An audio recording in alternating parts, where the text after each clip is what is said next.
said, some of the issues are long-standing, historic for a very long time. And maybe we have not sat down to really look at them and be able to address them critically. And that's what has festered to where we are today. So that's why it's important that we all speak with sincerity, the issues on ground, and what are the solutions. Because it is the solutions that is going to make the difference. Like I said, I know we have discussed them over and over. We will not get tired of talking. I have tried what I'm doing now in other communities, and it has worked. I'm sure you are all aware I'm from Zangon Kataf, and I know when you hear Zangon Kataf, you know that we are also having similar issues on ground. But if you notice, for the past 2 years, the issues in Zangon Kataf have gone. And what have we done? One, we made them understand that, look, we need to talk to ourselves. Because the house that is divided cannot stand. It is only when we are together, then we can be able to face our common enemy. And that is very, very critical. And I made it very clear to them that, yes, I am from Zangon Kataf, but I will not entertain any act of criminality. And it is very clear. We must be able to identify who are these criminals among us that are causing problems here and there. Identify them so that we can make sure that we address those issues and have people. That means you know that there are criminals among us. Issues to others. I love that statement. Now, you know that there are criminals among us. Two basic things, or three basic things. One, issue of land, indigent, non-indigent, land. Critical. Okay. Which is political. That is supposed to be sorted out politically. It's a decision of government. The movement of animals.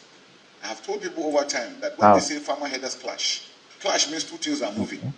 But if the farm is standing, fighting, it's not a clash. Those when they go, they chop people cassava and corn. So we must find solutions to how, which means if the animals don't move, we don't have issues. Now again, because of that, again, we have issues of rustling of animals. Which means if we don't even rustle animals again that are moving, again, there won't be most of this problem happening. So those are the three critical aspects that we must be able to address clearly. And like I said, most of it is political solution that needs to come into it.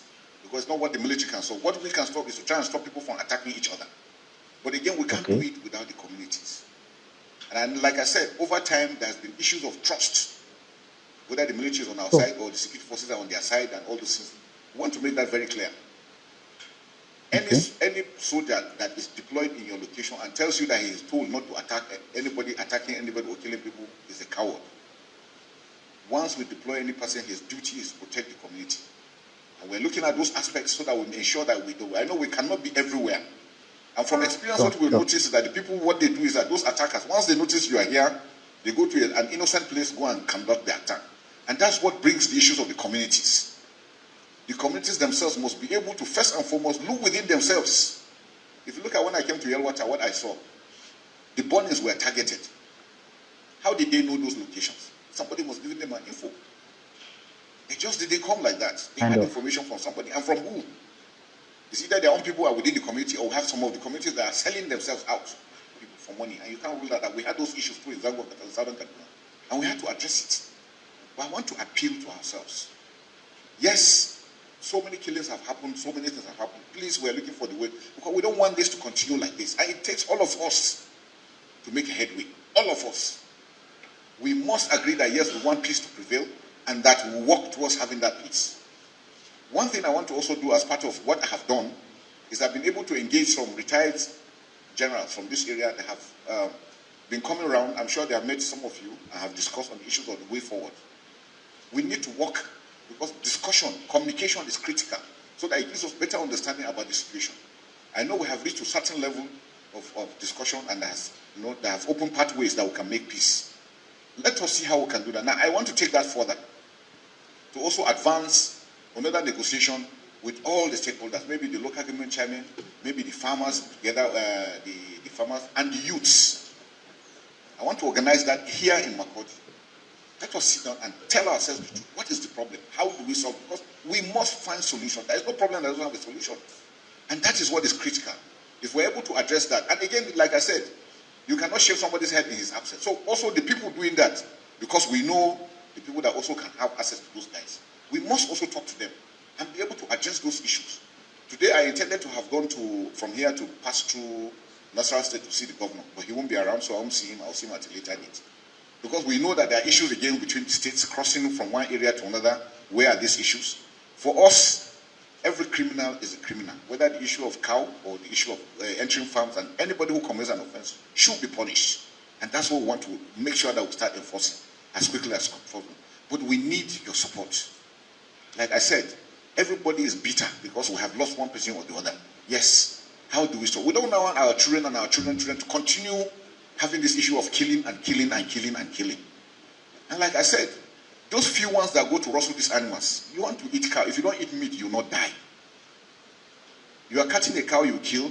These people will come because they use that as a pretext to come and attack and kill people. Who is losing? And the people doing the killings, they will kill the cow. When these people come to attack, they will run away and leave women and elderly people and children to be butchered. We must find out where they are. We must go after them. And that's the direction I'm giving my commanders. We have had some areas where we think they are holding up, where they are gathering. We're going to go after them so that we can dislodge them. We shouldn't wait until they come to attack people. But I want to appeal to all of you that the armed forces is with you. We are pained about what's happening. For me personally, it's a personal thing. I don't want to be a chief of defense staff of the armed forces that people are being killed where we are there. No. We have gone to Liberia, we've gone to Sierra Leone, we've gone to other countries and have brought peace. Why not in our own country? So I want to assure you that we're together. No member of the armed forces is going to be anywhere against one. If we notice anybody that's there, we're ready to prosecute that person. But we are going to count on your support so that we can be able to achieve and work together. We must achieve together. When I was a theater commander in the Northeast, in Maiduguri, communities like this, we have civilian JTF. Now, you see, Nigeria have two problems currently. Number one, we are short of soldiers. Nigeria is currently in need of personnel. You understand? So if this man they talk like this in the area of maybe if you secure this place, they will go attack for another place. We go understand. Nigeria is currently in short of soldiers. We are in need of personnel. And the youth, Nigerian youth, are not really interested based on the carelessness and the negligence of the Nigerian army. You understand? Nigerian youth are not really interested in joining the army. That is the first problem. See, the second problem is that the police are all attached to one woman, one man, one boy, one girl that has 10 million, that has 20 million, that has 50 million in their account. The police in Nigeria are not doing the policing job. They are doing a job of protecting the people who have money. They are not protecting the citizens. They are protecting the few who have money. These are the two major problems that we are having in Nigeria that I think can still affect the fight for good security. And one thing I need you people to know is that, you see, if we really want to fight insecurity in this country, we can do it. And the reason why I say we can do it is because the government know what to do. The government know what. Even with the fact that we does not have enough soldiers, with the fact that police are doing job that they are not employed to do, drones can do those jobs. Drones can do many of the jobs because we have found ourselves in a situation where we just have to do what we need to do in order to protect our people. But if you bring this kind of suggestion, they will tell you that where is the money to do it? Now they're going to focus the kill all of them one by one. Yes, 10 billion. That is what President Bola Ahmed Tinubu want to use to do solar in Azor. 10 billion. You see, this country, now just joke.